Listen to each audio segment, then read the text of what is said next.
Amaren eskuak, Karmele Jaio. Hondartzan dago neskatoa, urertzean. Esia altxatu du area guztiarekin, eta itsasontziaren brankaren forma eman dio. Barruan dago eserita, olatu zuriei begira. Aurreko aldean jarrita ditu oinak, zimur-zimur eginda dauzka, eskuak bezalaxe. Gero eta gertuago datorkio ura. Brankaren ezker aldetik eraso dio olatuak, baino neskatoak segituan konpondu du, eta belauniko geratu da. Baino jantziaren tirantea sorbaldatik jausita, hurrengo erasoei azkar erantzun ahal izateko.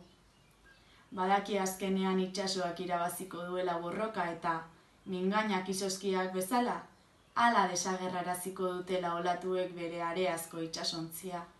Baina, hala ere, tinko eta gogoz ari da bere erreinutxoa defenditzen, hortzak estututa.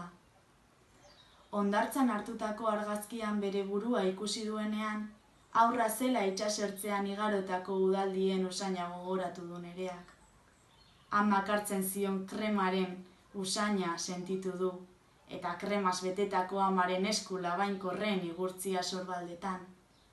Aita, eguzkitakoaren pean edo urertzetik paseatzen zebilen bitartean, ama hamakan etzanda egoten zela gogoratu du. Gaur bezala. Gaur ere etzanda dago, bere aurrean, baina ez dago hamakan, ospitaleko ohean baizik. Amari erakusteko ekarri duen argazki zaharra poltsan gorde, eta honen eskuei begira geratu da. Geldi. Ospitaleko aulki zurian eserita.